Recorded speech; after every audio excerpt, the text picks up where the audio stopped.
Godine 324. Konstantin je sagradio prvu baziliku Svetog Petra na Vatikanskom brdu, tako podigavši pravi spomenik crkvenoj moći.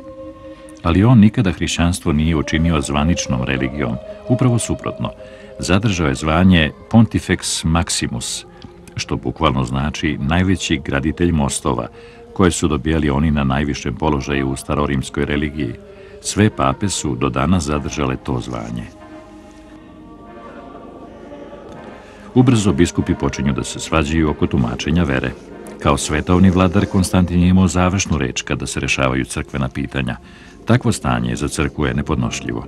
Proći će još nekoliko vekova pre nego što se situacija konačno sredi.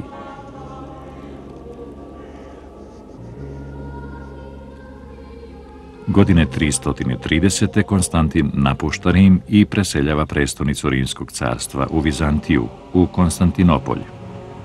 Rim se brzo raspada i stvorio se vakuum u vrhu vlasti. Vode se i krvave bitke za papstvo. Jedna se dogodila krajem 366. godine. Dok su se dva biskupa, Ursin i Damas, borila da postanu pape, njihove pristalice su se sukobile ispred crkve Santa Maria Maggiore. Na kraju su se Ursinove pristalice zabarikadirale u bazilici. Njihovi neprijatelji su se popeli na krov i zasuli ih kamenjem. Ishod je bio porazan. Više od 100 ljudi je poginulo. Damas je postao papa, ali njegova vladavina je obeležena nasiljem. Da bi to anulirao, postao je prvi papa koji je prihvatio naziv naslednik Svetog Petra i rimski biskup. Ove titule od tada dobija svaki papa. Petar, pod uslovom da je uopšte bio u Rimu, nije bio ni papa, ni biskup. Ova počast mu je ukazana mnogo vekova posle smrti. Položaj pape sad privlači toliku pažnju da čak i najstariji predstavnici hrišćanstva pribegavaju svakakvim oblicima nasilja kako bi ga zauzeli. Ubrzo će čak i beskrupulozniji ljudi uspešno zauzeti položaj pape. Ali crkvu stalno ugrožava i spoljna opasnost. U 8. veku, kada su Lombardi, varvarsko pleme s Baltika, napali Italiju, svi su se veoma uplašili, pošto crkva nema vojske. U zimu 753. godine papa Stefan II. Kreće na sever. Sreće Pipina, moćnog franačkog vladara. Nikada pre jedan papa nije molio svetovnog vladara za pomoć. U svom prtljagu papa nosi veoma značajan dokument. To je darovnica iz 315. godine. Nije je napisao niko drugi nego car Konstantin lično.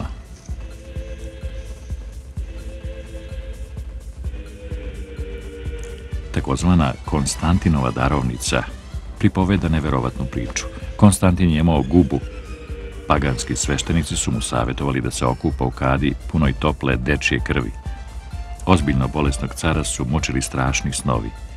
Konstantin nije sebe mogao da natera da naredi kupku od krvi. Umjesto toga u snu su mu se ukazali apostoli Petar i Pavle i savjetovali mu da ga krsti papa Silvester. Konstantin je poslušao savjet i kao čudom povratio zdravlje. Car je svoju zahvalnost izrazio velikodušnim darom. Složio se da je moć cara samozemaljska, dok je papina sveta i stoga veća. Čini se da je Konstantin zato i otišao u Vizantiju, da bi ostavio prostora za papu u Rimu. Dao mu je potpunu vlast nad Rimom, Italijom i provincijama.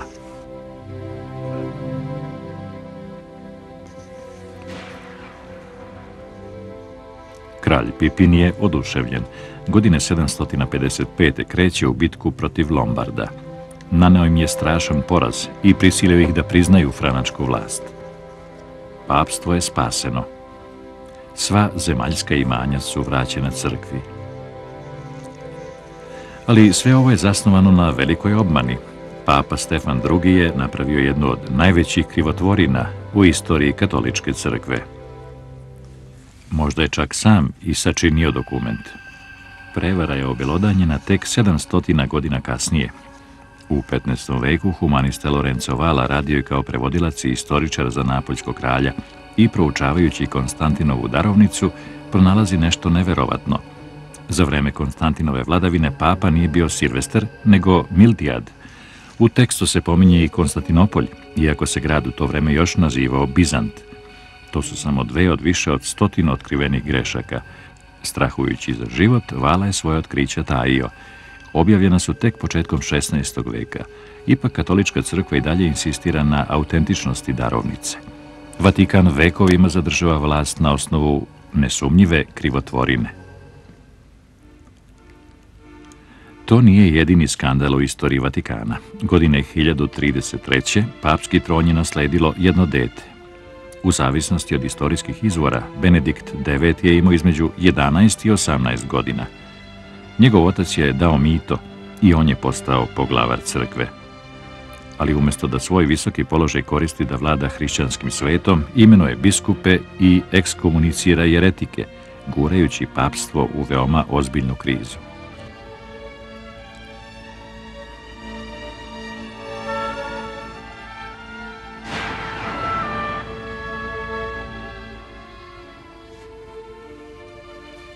Mladi papa je besramni seksualni manijak. Njegovi nestašluci nalikuju na one kakvim se bave razuzdani svetovni vladari njegovog vremena. Njegove veze sa rimskim ženama dokazuju da je njegova svetost sigurno bila veoma napredna. U više navrata je zbog razvratnosti navukao na sebe bes ljudi, optuživanje za ubistva, pljačke i zlostavljanja. 3 puta je morao da beži iz Rima kako bi spasao živu glavu, ali Benedikt se stalno vraća. Konačno popušta pred pritiskom i prodaje papstvo svom kumu. Reputacija Vatikana nikada nije pala na niže grane.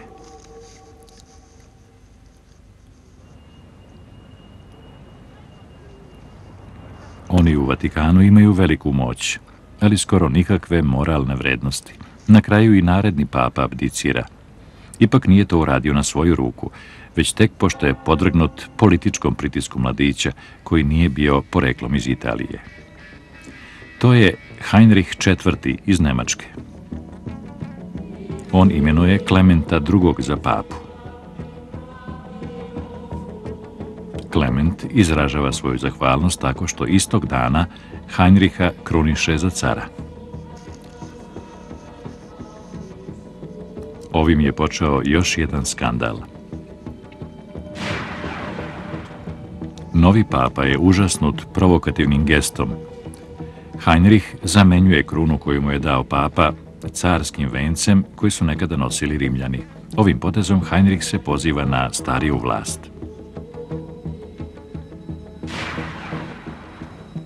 Heinrich sebe vidi kao jedinog vladara nad hrišćanskim svetom.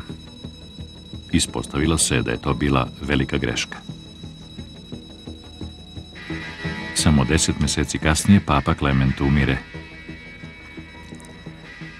Njegov nasljednik je Grgur VII, čovjek koga mnogi crkveni zvaničnici smatraju jednim od najvećih papa u istoriji. Ali šta ovaj novi papa planira? Grgur ima samo jedan cilj.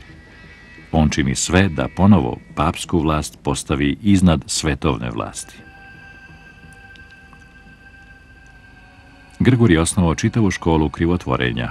Njen upravnik, Anselm von Lucca, ispisuje papske naloge, dokument koji ide još dalje od ozloglašene Konstantinove darovnice. To je manifest moći. Katoličku crkvu je osnovao sam Bog.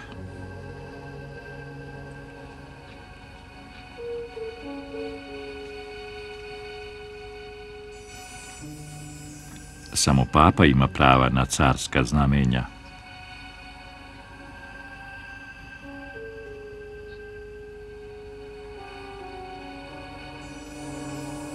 Svi knezovi moraju papi da ljube noge.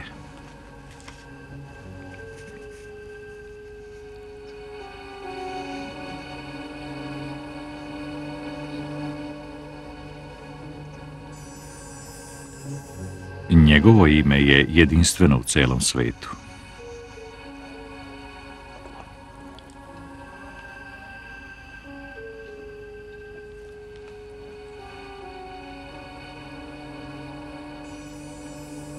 On sme da smenjuje careve.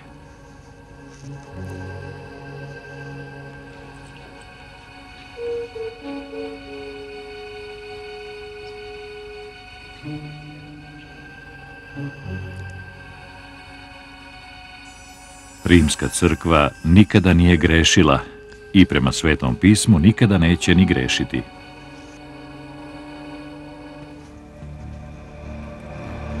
Heinrich se sveti, zahteva da Grgur abdicira. A on je očekivao ovakvu reakciju cara i suprotstavio joj se najmoćnijim oružjem crkve u to vreme, ekskomunikacijom. Ona je važila za Heinricha i za sve njegove pristalice. Dotad se ni jedan papa nije usudio da napadne jednog cara na takav način. Svetski poredak ranog srednjeg veka je počeo da se ruši. Šta ovo znači za Heinricha? Germanski car više nije mogao da se sahrani na svetom tlu. Njegov brak je poništen. Čak bi i njegovo ubistvo prošlo nekažnjeno. S verske tačke gledišta Heinrich je odmetnik. Sve više njegovih pristalica ga je napuštalo. Da bi zadržao carstvo, moraće da se pokaje. Što znači da se potpuno potčini papi. Heinrich je tragični vladar koga čeka takva sudbina.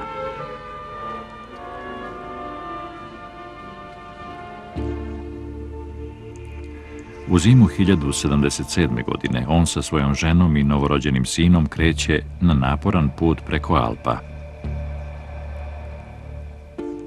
Odredište je zamak Canossa, koji je pripadao njegovoj rođaki Matildi od Toskane. Ovde, u brdima kraj Modene, Grgur čeka mladog cara. Posle nekoliko dana razgovora između Heinricha i Grgurovih pregovarača, određene su mere pokajanja. Odeven samo u košulju od kostreti, Heinrich se pojavljuje pred zamkom. Sva njegova carska znamenja već su preneta papi. Heinrich traži oprost, ali Grgur ostaje neumoljiv. Papstvo je dostiglo vrhunac moći. Grgur je nemilosrdan. Ostavlja cara Svetog Rimskog carstva da se smrzava na velikoj hladnoći 3 dana i 3 noći.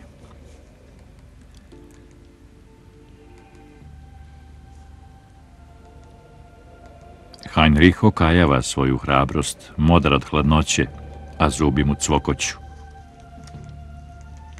To je najsramnija situacija u svetskoj istoriji.